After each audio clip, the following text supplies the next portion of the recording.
Quentin wanted us to have a little bit more fun with Pulp Fiction, and we were doing kind of LA underbelly, LA crime stories, and it's his turf. It's where he was born. He knows the city.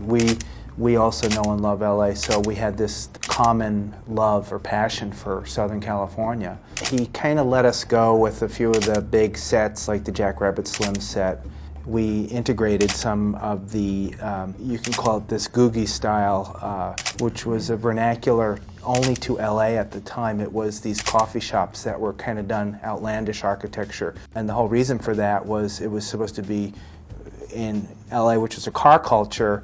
They were supposed to jump out at you, these oddball, buildings with roofs that kicked up and did funny things. And then we thought, well, let's do that with Jackrabbit Slims. Let's do the exterior was a practical location. It was a closed bowling alley that we put signage on and everything. It was a pure Googie style, almost atomic age parking lot, and that was practical. And then the interior was completely built from scratch, and we were influenced by John Lautner, Albert Frey. These were the big wheel architects that were doing these kind of crazy LA things at the time. And it just fit into all of our passion for trying to capture Southern California in a way that the rest of the country hasn't seen it.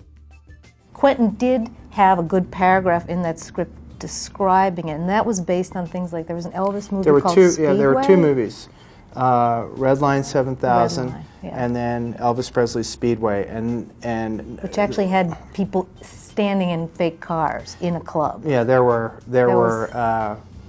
two parts of the club design that he wanted us to kind of copy, and Elvis Presley one had cars cut in half and dining tables fit into the cars. So we kind of stole that idea, and we actually did it. We took cars and we gutted them apart and made the dining tables. And then James Caan, I think it's his first movie, called Red Line 7000, that had a race car drivers club where everybody was playing with little slot car tracks, and we integrated that into the scenery. And then in Quentin's one paragraph description of the set, it said it had a dance floor that was a working tachometer. So it was this auto theme, race car theme, hamburger stand kind of thing. And so we took all these ideas and just blended them together, and it really truly was a recognizable piece of scenery that people still comment on. 50% of the movie was scenery on a stage, and 50% was practical locations. Any other sets that come to your mind that were memorable? Well, that was of course the biggest. The other big ones we built were. We built the interior of the hotel room because it was working with Bruce Willis for a week. We did it, and we didn't want to have them be in a really scrappy hotel room. We built the interior of the hotel room. We had the Olympic Arena, which is where they shot Rocky. We had them hold the renovation for us to get walking down the hallways.